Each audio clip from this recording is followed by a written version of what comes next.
ତମାନଙ୍କର ଲୌକିକ ମୌଖିକ କଥିତ ସାହିତ୍ୟ, ଲିଖିତ ସାହିତ୍ୟ, ଅଭିଲେଖ ସାହିତ୍ୟ, ମୌଖିକ ସାହିତ୍ୟ ଏସବୁକୁ ଆଲୋଚନା କଲେ। ଲୋକ କଥା, ଲୋକ ଗଳ୍ପ, ଲୋକ ନାଟକ, ଲୋକ ଗଳ୍ପ ଏସବୁକୁ ଆଲୋଚନା କଲେ। ଏସବୁ ଯାଇ ସାରିଲା ପରେ ଲିଖିତ ସାହିତ୍ୟ ସମ୍ପର୍କରେ ଆଲୋଚନା କରିଛନ୍ତି। ଲିଖିତ ସାହିତ୍ୟର ପ୍ରଭାବ ସମ୍ପର୍କରେ ଆଲୋଚନା କରିଛନ୍ତି। ଆଜି ଚର୍ଯା ସାହିତ୍ୟ ସମ୍ପର୍କରେ ବି ତମକୁ ବୁଝେଇ ଦେଲି। ଏବେ ଆସିଲା କିଏ ନା ନାଥ ସାହିତ୍ୟ। ନାଥ ସାହିତ୍ୟ କହିଲେ କଣ ନା ନାଥ ଧର୍ମ ହେଉଛି ଗୋଟେ ଯୋଗ ଭିତ୍ତିକ ଧର୍ମ, ଗୋଟେ ଯୋଗ ସାଧନା। ଏହି ଧର୍ମର ଏପରି ନାମକରଣ ହୋଇଥିବାର କାରଣ ହେଉଛି ଏହାର ପ୍ରବର୍ତ୍ତକ ମୁଖ୍ୟ ପ୍ରଚାରକ ଗଣ ନାଥ ପଦବୀରେ ଭୂଷିତ। ଯେକୌଣସି ଜାତିର ଲୋକ ହୁଅନ୍ତୁ ନା କାହିଁକି ଏହି ଧର୍ମ ଗ୍ରହଣକାରୀ ନିଜର କୌଳିକ ସଂଜ୍ଞା ପରିହାରକାରୀ ନାଥ ସଂଜ୍ଞା ଗ୍ରହଣ କରନ୍ତି। ନାଥ ଶବ୍ଦର ସାଧାରଣ ଅର୍ଥ ହେଉଛି କଣ ସ୍ୱାମୀ ବା ପ୍ରଭୁ।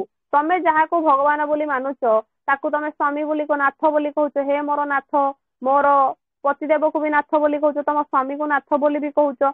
ତ ତେଣୁକରି ଏଠି ସେ ସେଇ କଥା କହିଲେ କଣ ନା ନାଥ ଶବ୍ଦର ଅର୍ଥ ହେଉଛି ସ୍ୱାମୀ ବା ପ୍ରଭୁ। ବୁଝିପାରିଲ ନା ବୁଝିପାରିଲ ନାହିଁ?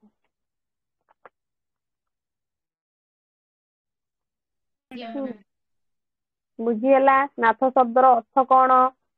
ଦେଖ କଣ କହିଲେ, କହୁଛନ୍ତି ଓଡିଆ ସାହିତ୍ୟରେ ନାଥ ସାହିତ୍ୟ ଏକ ଗୁରୁତ୍ୱପୂର୍ଣ୍ଣ ଅଧ୍ୟାୟ। ପ୍ରାକ ସାରଳା ଯୁଗରେ ଯେତେ ସାରା ବିଷୟବସ୍ତୁ ଅଛି ନାଥ ସାହିତ୍ୟ ହେଉଛି ଗୋଟେ ମୁଖ୍ୟ ଅଧ୍ୟାୟ। ସମଗ୍ର ଭାରତରେ ଏକଦା ବିଶିଷ୍ଟ ଧର୍ମ ସମ୍ପ୍ରଦାୟ ଏକ ସାହିତ୍ୟ ଭାବରେ ଏହା ଖ୍ୟାତି ଥିଲା। ପ୍ରାଚୀନ ଓଡିଶାର ଧର୍ମ ଧାରଣାରେ ନାଥ ସମ୍ପ୍ରଦାୟର ଭୂମିକା କିଛି କମ୍ ନୁହେଁ। ଓଡିଆ ସାହିତ୍ୟର ବିକାଶରେ ନାଥ ସାହିତ୍ୟର ଦାନ ଅତୁଳନୀୟ। ଚର୍ଯାପଦ ସାହିତ୍ୟ ଓ ସାରଳା ସାହିତ୍ୟର ମଧ୍ୟରେ ଯେଉଁ ବ୍ୟବଧାନ ରହିଛି ସେଇ ବ୍ୟବଧାନର ସଂଯୋଜକ ହେଉଛି ନାଥ ସାହିତ୍ୟ। କହିଲେ ଚର୍ଯା ସାହିତ୍ୟ ଆଉ ସାରଳା ସାହିତ୍ୟ ଅର୍ଥାତ ପ୍ରାକ ସାରଳା ଯୁଗ ଆଉ ସାରଳା ଯୁଗ ଭିତରେ ଯୋଉ ବ୍ୟବଧାନଟା ରହିଲା, ଯୋଉ ଗ୍ୟାପ ଗୋଟେ ରହିଗଲା, ସେଇ ଗ୍ୟାପ ଭିତରେ କିଏ ସୃଷ୍ଟି ହେଇଛି ନା ନାଥ ସାହିତ୍ୟ ସୃଷ୍ଟି ହେଇଛି। ଦଶମ ଏକାଦଶ ଶତକ ବେଳକୁ ଭାରତର ନାଥ ସମ୍ପ୍ରଦାୟର ଅଭ୍ୟୁଦୟ ଘଟି ସାରିଥିଲା। ଡକ୍ଟର ମୋହନ ସିଂହ ତାଙ୍କ ଧର୍ମଗ୍ରନ୍ଥରେ ନାଥ ଗୁରୁ ଗୋରଖନାଥଙ୍କୁ ଦଶମ ଶତକରେ ଅବସ୍ଥାପିତ କରିଅଛନ୍ତି। ଗୋରଖନାଥ ଓ ତାଙ୍କ ଗୁରୁ ମତ୍ସ୍ୟେନ୍ଦ୍ରନାଥଙ୍କ ସମ୍ପର୍କରେ ନାନା କିମ୍ବଦନ୍ତୀ ଓ ଜନଶ୍ରୁତି ପ୍ରଚଳିତ। ଜନଶ୍ରୁତି ଅନୁଯାୟୀ ଗୋରଖନାଥ ପ୍ରଥମେ ତାନ୍ତ୍ରିକ ଓ ପରେ ଶୈବ ଉପାସକ ଥିଲେ। ବୁଝେଇଲେ ତାହେଲେ ନାଥ ଧର୍ମର ମୁଖ୍ୟ ପ୍ରଚାରକ କିଏ ନା ଗୋରଖନାଥ। ଗୋରଖନାଥଙ୍କ ଉଦ୍ୟମରେ ନେପାଳରେ ନାଥ ଧର୍ମ ହୋଇଥିଲା। ଲୋକପ୍ରିୟ ହିନ୍ଦୀ, ସଂସ୍କୃତ ଓ ଅପଭ୍ରଂଶ ଭାଷାରେ ଗୋରଖନାଥଙ୍କ ଲିଖିତ ବୌଦ୍ଧ ଗ୍ରନ୍ଥ ପରିଲକ୍ଷିତ। କଣ କହୁଛନ୍ତି ଦେଖିବା ନାଥ ଧର୍ମ ସମ୍ପର୍କରେ ଟିକେ ଜାଣିବା। ଏଇ ତ ଗୋରଖନାଥ ତାଙ୍କ ମନ୍ତବ୍ୟ ଦେଇଦେଇକି ପଳେଇଗଲେ। କଣ କେମିତି ହେଇଥିଲା, ନେପାଳରେ କେମିତି ନାଥ ଧର୍ମ ହେଇଥିଲା, କଣ ହେଇଥିଲା ସେ ସମ୍ପର୍କରେ ସେ କହିଲେ। ଓଡିଶାର ନାଥ ଧର୍ମର ପ୍ରଭାବ ଏବେ ସୁଦ୍ଧା ବି ଅନୁଭୂତ ହୁଏ। ଦେଖିବ କୋଣ ଅନୁକୋଣରେ ବି ନାଥ ଧର୍ମର ପ୍ରଭାବ ଓଡିଶାରେ ଦେଖିବାକୁ ମିଳିଥାଏ। ମିଳିଥାଏ ନା ମିଳି ନଥାଏ? ଦେଖ କଣ କହିଲେ, କହୁଛନ୍ତି ଡକ୍ଟର ହଜାରୀ ପ୍ରସାଦ ଦ୍ୱିବେଦୀ ଗୋଟେ ଶ୍ଲୋକ କହିଛନ୍ତି। କଣ ଶ୍ଲୋକ କହିଛନ୍ତି ନା ଶ୍ରୀ ମୋକ୍ଷ ଦାନ ଦକ୍ଷତ୍ୱାତ୍ ନାଥ ବ୍ରହ୍ମାନୁବୋଧନାଥ ସ୍ଥଗିତା ଜ୍ଞାନ ବିବିବାତ ଶ୍ରୀନାଥ ଇତି ଗୀୟତେ। କଣ ଏହାର ଅର୍ଥ ନା ଶବ୍ଦର ଅର୍ଥ ଯାହା ମୋକ୍ଷ ଦାନରେ ଦକ୍ଷ ଅର୍ଥାତ ଯାହା ମୋକ୍ଷ ପ୍ରାପ୍ତି ସମ୍ପର୍କରେ ସମ୍ୟକ ଜ୍ଞାନ ଜାତ କରାଏ ଓ ଥ ଶବ୍ଦର ଅର୍ଥ ହେଉଛି ଅଜ୍ଞାନର ଦୂରୀକରଣ ଅର୍ଥାତ ନାଥର ଆଶ୍ରୟରେ ନାଥ ବ୍ରହ୍ମର ସାକ୍ଷାତକାର ହୋଇଥାଏ ଏବଂ ଅଜ୍ଞାନର ମାୟା ଅବରୁଦ୍ଧ ହୁଏ। କଣ ବୁଝେଇଲେ, କହିଲେ ଯେତେବେଳେ ଆମେ ମାନେ ଯୋଗାସନରେ ବସିବା, ଯୋଗ କରିବା ବା ଯୋଗ ଦ୍ଵାରା ଭଗବାନଙ୍କୁ ପାଇବାର ଆଶା ରଖିବା, ସେତେବେଳେ ମନ ଭିତରୁ କୁଶଙ୍କା ଦୂର ହୋଇ ଅଜ୍ଞାନ ନାମକ ଅନ୍ଧକାର ମଧ୍ୟ ଦୂର ହେଇଯାଇଥାଏ। ଜ୍ଞାନେନ୍ଦ୍ରିୟ ନାମକ ଏକ ଆଲୋକ ଆମ ମନ ମସ୍ତିଷ୍କରେ ପ୍ରୟୋଗ କରିଥାଏ। ସେଇଟା ହଉଛି ନାଥ। ବୁଝିପାରିଲ ନାଥର ଅର୍ଥ କଣ ନା ବୁଝିପାରିଲ ନାହିଁ? 9 ଜଣ ପିଲା ଅଛ, 9 ଜଣ ପିଲାଙ୍କୁ ପଚାରୁ ବୁଝି ହେଲା ନା ବୁଝି ହେଲା ନାହିଁ?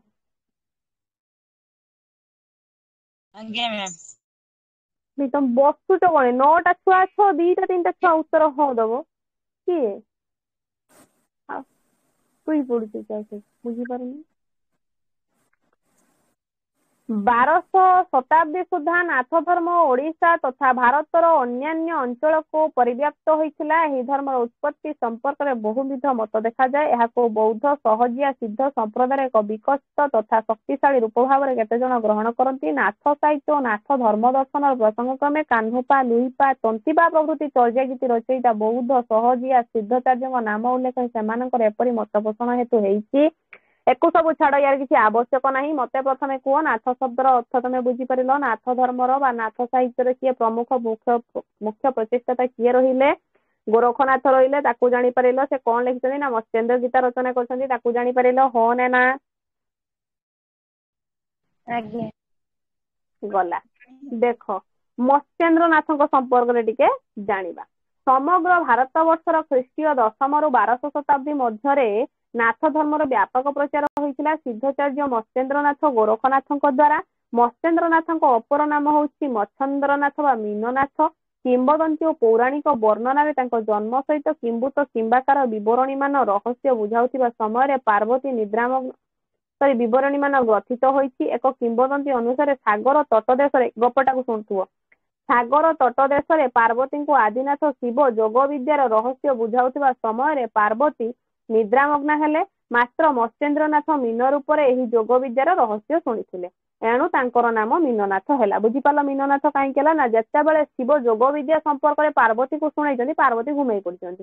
ଦେଖିଥିବ ସ୍ୱାମୀ କୂଳକୁ ଯେତେବେଳେ ସ୍ତ୍ରୀ ଟିକେ ଯାଏ, ବାବା ସିଏ ଯୋଉ ପ୍ରେମକୁ ଯୋଉ ନିଦ ଆସେ ସିଏ ଆଉ କଣ ବର୍ଣ୍ଣନା କରିହବ?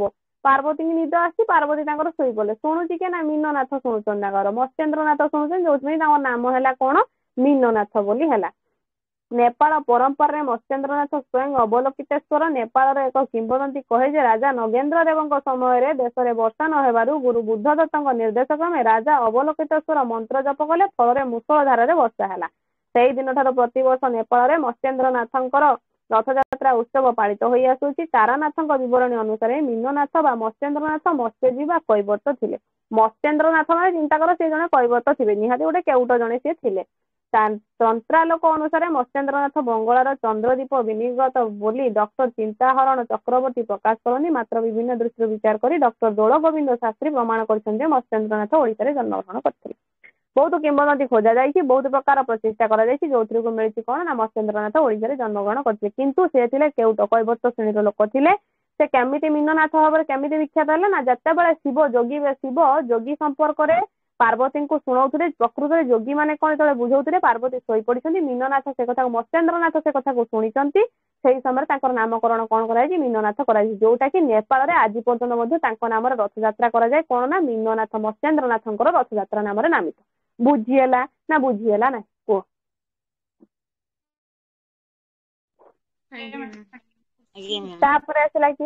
ତାପରେ ଆସିଲା କିଏ? ଗୋରଖନାଥ। ଦେଖିବା ଗୋରଖନାଥ କିଏ? ସିଦ୍ଧ ଗୋରଖନାଥ ମତ୍ସ୍ୟେନ୍ଦ୍ରନାଥଙ୍କର ହଉଛନ୍ତି ଶିଷ୍ୟ। ତାହେଲେ ମତ୍ସ୍ୟେନ୍ଦ୍ରନାଥଙ୍କ ଶିଷ୍ୟ କିଏ? ଗୋରଖନାଥ ହଉଛନ୍ତି ମତ୍ସ୍ୟେନ୍ଦ୍ରନାଥଙ୍କର ଶିଷ୍ୟ। ଅଲୌକିକ ବିଭୂତିର ଅଧିକାରୀ ହୋଇଥିବାରୁ ଏହାଙ୍କୁ ପ୍ରଥମ ନାଥ ସିଦ୍ଧ ଭାବରେ ଗ୍ରହଣ କରାଯାଏ। ନେପାଳରେ ସେ ନେପାଳ ସିଦ୍ଧ ଭାବରେ ପରିଚିତ। ନେପାଳ ଦେଶର ଏକ କିମ୍ବଦନ୍ତୀ ଅନୁସାରେ ସେ ସତ୍ୟ ଯୁଗର ପଞ୍ଜାବରେ ଜନ୍ମଗ୍ରହଣ କରିଥିଲେ। ସେ 200 ବର୍ଷରୁ ଅଧିକ କାଳ ଜୀବିତ ଥିବାର ବିଶ୍ୱାସ ମଧ୍ୟ କରାଯାଏ। ଡକ୍ଟର ଦୋଳଗୋବିନ୍ଦ ଶାସ୍ତ୍ରୀ ତାଙ୍କ ବିଷୟରେ କହନ୍ତି, ଗୋରଖନାଥ କଳିଙ୍ଗ ସୀମା ପରିସରଭୁକ୍ତ ଗୋଦାବରୀ ନଦୀ ତଟବର୍ତ୍ତୀ ଚନ୍ଦ୍ରଗିରିଠାରେ 9ମ ଶତାବ୍ଦୀର ଶେଷ ପାଦରେ ବୈଶାଖ ପୂର୍ଣ୍ଣିମା ଦିନ ବ୍ରାହ୍ମଣ ବଂଶରେ ଆବିର୍ଭୂତ ହୋଇଥିଲେ। ସେ ଓଡ଼ିଶା ସମେତ ସମଗ୍ର ଭାରତ ବର୍ଷରେ ପ୍ରାୟ 2 ଶତାବ୍ଦୀରୁ ଅଧିକ କାଳ ନାଥ ଧର୍ମର ପ୍ରଚାର କରି ଦ୍ୱାଦଶ ଶତାବ୍ଦୀର ପ୍ରଥମ ଭାଗରେ ଦେହତ୍ୟାଗ କରିଥିବାର ସମ୍ଭବ ହୋଇଛି। ତାହେଲେ ଇଏ ଗଲା ତମର ନାଥ ଧର୍ମ ସମ୍ପର୍କରେ ଜାଣିଲ ନା କଣ? ଗୋରଖନାଥ ମତ୍ସ୍ୟେନ୍ଦ୍ରନାଥଙ୍କ ସମ୍ପର୍କରେ ଜାଣିଲ। ମତ୍ସ୍ୟେନ୍ଦ୍ରନାଥ କିଏ? ଗୋରଖନାଥ କିଏ? ଜାଣିଲ ନା? ଗୋରଖନାଥ ହଉଛନ୍ତି ମତ୍ସ୍ୟେନ୍ଦ୍ରନାଥଙ୍କର ଶିଷ୍ୟ। ମତ୍ସ୍ୟେନ୍ଦ୍ରନାଥ କେମିତି ହେଲେ, ନେପାଳରେ କେମିତି ତାଙ୍କର ରଥଯାତ୍ରା ପାଳନ କରାହଉଛି ସେ ସମ୍ପର୍କରେ ଜାଣିଲେ, କିନ୍ତୁ ଏ ପର୍ଯ୍ୟନ୍ତ ଜାଣିପାରିଲେନି ଯେ ପ୍ରକୃତରେ ନାଥ ଧର୍ମରେ କଣ ପ୍ରଚାର ପ୍ରସାର କରାଯାଇଥିଲା। ଠିକ ନା ଭୁଲ? ସବୁ କଥା ଜାଣିଲ, ସେଇଟା ଜାଣିଲ, ଠିକ ନା? ହଁ ନା? ନା ରେ ନା କହିଦଉନୁ, ବନ୍ଦ କରିଦେଇ ପଳେଇ ଶୋଇ ପଡିବି ଯାଇକି।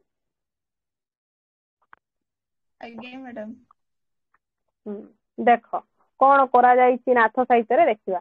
କହିଲେ ଓଡ଼ିଶାର ନାଥ ଧର୍ମର ପ୍ରଭାବ ଏବେ ସୁଦ୍ଧା ଅନୁଭୂତ ହୁଏ। ନାଥ ଯୋଗୀ ମାନେ ମଫସଲ ଠାରୁ ଆରମ୍ଭ କରି ସହର ପର୍ଯ୍ୟନ୍ତ କେନ୍ଦରା ବଜାଇ ଗୀତ ବୋଲି ଭିକ୍ଷାବୃତ୍ତି କରନ୍ତି। ଦେଖିଥିବ ନାଥ ଯୋଗୀ ମାନେ, ଯୋଉମାନେ ଯୋଗୀ ମୁନି ଋଷି ମାନେ କଣ କରନ୍ତି? କେନ୍ଦରା ବଜେଇ ବଜେଇ ଗ୍ରାମ ଗ୍ରାମ ବୋଲି ଭିକ୍ଷାବୃତ୍ତି କରିକି ପେଟ ବାସନ୍ତି। ସେମାନେ ହାତରେ କେନ୍ଦରା କଣ୍ଥା ଲାଉଥାଳ ଆଗ କାଳର ସବୁ କେନ୍ଦରା କଣ୍ଥା ଲାଉଥାଳ ଏଇ ହାତରେ ସବୁ ଏଇଭଳିଆ 3ଟା ଗାର ଟଣା ହେଇଥିବ, ମସ୍ତକରେ 3ଟା ଗାର ଟଣା ହେଇଥିବ, ନାକରେ ଏମିତିଆ ଟଣା ହେଇଥିବ, ଏଇଠି ତିଲିକି ଚିତା ଏଠି ସବୁ ତିଲିକି ଚିତା। ତ ବିଭିନ୍ନ ପ୍ରକାର ତିଲିକି ଚିତା ହେଇକି ଆସିକି କଣ କରନ୍ତି, ବିଭିନ୍ନ ପ୍ରକାର ଗୀତ ଗାଇ ଗାଇ ଭିକ୍ଷାବୃତ୍ତି କରିକି ମାଗନ୍ତି। ସାରଳା ଦାସ ତାଙ୍କ ମହାଭାରତରେ ଯୋଗୀଙ୍କର ଏକ ଦୀର୍ଘ ବର୍ଣ୍ଣନା ଦେଇଛନ୍ତି। ଓଡିଶାରେ ନାଥ ସିଦ୍ଧ ମାନଙ୍କ ମଠ ଗାଦି ମାନ ଅନେକାତ୍ର ରହିଛି। ଖାଲି ଯେ ଗୋଟିଏ ଜାଗାରେ ନାଥ ଧର୍ମଙ୍କର ଗାଦି ରହିଛି ତା ନୁହଁ, ବହୁ ଜାଗାରେ ରହିଛି। ପୁରୀ ଠାରେ ସତ୍ୟନାଥଙ୍କ ମଠ ଥିଲା। ଓଡିଶାରେ ସତ୍ୟନାଥ ପନ୍ଥୀ ଓ ରାହୁଳ ପନ୍ଥୀ ଏଇ ଦୁଇ ପରି ପକେଇବ। ଓଡିଶାରେ 2ଟି ପନ୍ଥୀ ଦେଖିବାକୁ ମିଳିଥାଏ। ତାର ନାମ କଣ, ଗୋଟେ ହଉଛି ସତ୍ୟନାଥ ପନ୍ଥୀ ଆଉ ଗୋଟେ ହଉଛି ରାହୁଳ ପନ୍ଥୀ। ପୁଣି କହୁଛନ୍ତି ଏହିପରି 2 ପ୍ରକାର ଧର୍ମାବଲମ୍ବୀ ପରିଲକ୍ଷିତ ହୁଅନ୍ତି। କଳାହାଣ୍ଡି ଓ ବଲାଙ୍ଗୀର ଜିଲ୍ଲାରେ ରାହୁଳ ପନ୍ଥୀ ବହୁ ପରିମାଣରେ ଦେଖାଯାନ୍ତି। ରାହୁଳ ପନ୍ଥୀ କୋଉଠି ଦେଖାଯାନ୍ତି, କଳାହାଣ୍ଡି ଆଉ ଗୋଟେ ହଉଛି ବଲାଙ୍ଗୀରରେ। ଏହି ରାହୁଳ ପନ୍ଥୀ ମାନେ ଶୈବାଳ କଳିଶ ସମ୍ପ୍ରଦାୟ ସହିତ ସମ୍ପୃକ୍ତ। ନାଥ ସିଦ୍ଧ ମାନେ ସେମାନଙ୍କ ସାଧନାରେ ଅଧିକାଂଶ ବ୍ରହ୍ମଚାରୀ ଥିଲେ। ଓଡିଆ ସାହିତ୍ୟରେ ନାଥ ଧର୍ମର ପ୍ରସିଦ୍ଧ ରଚନା ବଳି ମଧ୍ୟରେ ଶିଶୁବେଦ, ଗୋରଖ ସଂହିତା, ଅମରକୋଷ ଗୀତା, ମତ୍ସ୍ୟେନ୍ଦ୍ର ଗୀତା, ସପ୍ତାଙ୍ଗ, ଯୋଗଦାନ ପ୍ରଭୃତି ପ୍ରଧାନ। ଏଗୁଡିକ ମଧ୍ୟରେ ଶିଶୁବେଦ ସବୁଠାରୁ ପ୍ରାଚୀନ ସୃଷ୍ଟି। ଏହି ଗ୍ରନ୍ଥଟି ପ୍ରଥମେ ପ୍ରଫେସର ଡକ୍ଟର ବଂଶୀଧର ମହାନ୍ତିଙ୍କ ଦ୍ୱାରା ଆବିଷ୍କୃତ ହୋଇଥିଲା, ଲୋକଲୋଚନକୁ ଆସିଥିଲା। ବ୍ରହ୍ମା 4 ବେଦ ପାଇବା ପରେ, ଦେଖ ଶିଶୁବେଦ କଣ ମନ ଦେଇକି ଶୁଣୁଥିବ, ବ୍ରହ୍ମା 4 ବେଦ ପାଇବା ପରେ ପାର୍ବତୀ ଶିଶୁବେଦଟିକୁ ଗୋପନରେ ରଖିଥିବା କଥା ଜନସୃଷ୍ଟିରେ ନାଥପନ୍ଥୀ ମାନଙ୍କ ମହଲରେ ପ୍ରଚଳିତ। ଏହା ଏକ ବ୍ରହ୍ମଜ୍ଞାନମୂଳକ ଗ୍ରନ୍ଥ। ଏଥିରେ ଉଭୟ ଗଦ୍ୟ ଓ ପଦ୍ୟ ରହିଛି। ଏଇ ଯୋଉ ଶିଶୁବେଦ ସମ୍ପର୍କରେ ବ୍ରହ୍ମା କଣ କରୁଥିଲେ, 4 ଗୋଟି ବେଦକୁ ସିଏ ଆଣିଥିଲେ।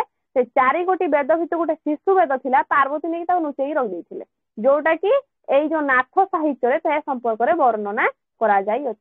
ବୁଝିପାରିଲ, ଯୋଉଥିରେ କି କୁହାଯାଇଛି କଣ ନା, ଯେହ୍ନେକେ ବକ ନହଲାଇନିର ତେହ୍ନେକେ ମନ ପବନ ଧିଅ। ମନଟାକୁ ଏଠି ତୁଳନା କରାଯାଇଛି। ପ୍ରକୃତରେ ମନ ହଉଛି ବଗ ସଦୃଶ, ମନ ହଉଛି କଣ କ୍ଷିପ୍ରତର ପବନ ସଦୃଶ। ବୁଝିପାରୁଛ ନା ବୁଝିପାରୁନା?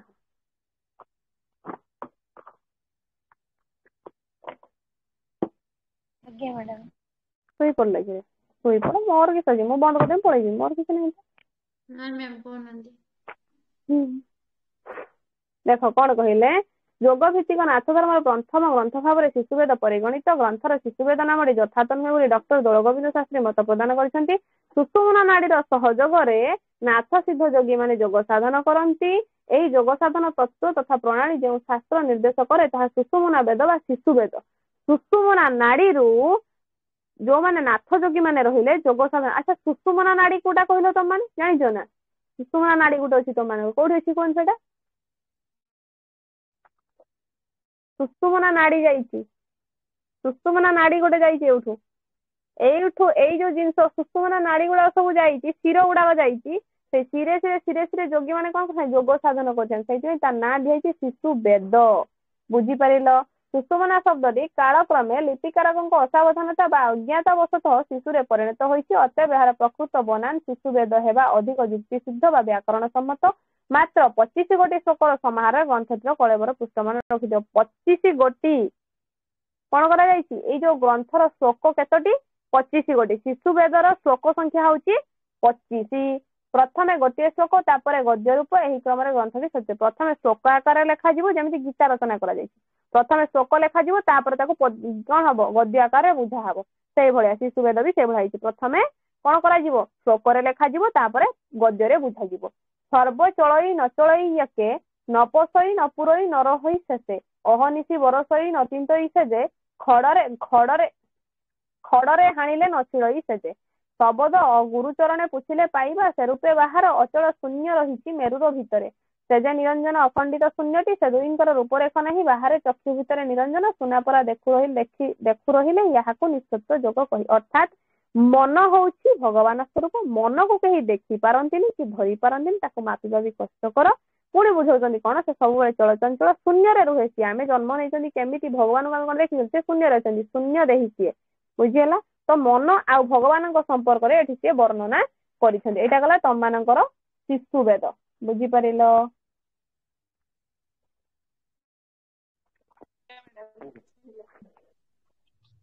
ଠିକ ଅଛି, 10ଟା 36 ହେଲାଣି। ଯାଅ, କାଲିକି 40ଟା କ୍ୱେଶ୍ଚନ ୟା ପୂର୍ବରୁ ମୁଁ ଡାକିଥିଲି, ଖାତା ପେନ୍ ଧରିକି କାଲିକି ରେଡି ହେଇଥିବ। ପୁଣି 40ଟା କ୍ୱେଶ୍ଚନ କାଲି ଦେବି ମୁଁ। ବୁଝିଲା? ସର୍ଟ କ୍ୱେଶ୍ଚନ କାଲି 40ଟା ଦେବି, ତ ତେଣୁକରି ରେଡି ହେଇଯାଅ।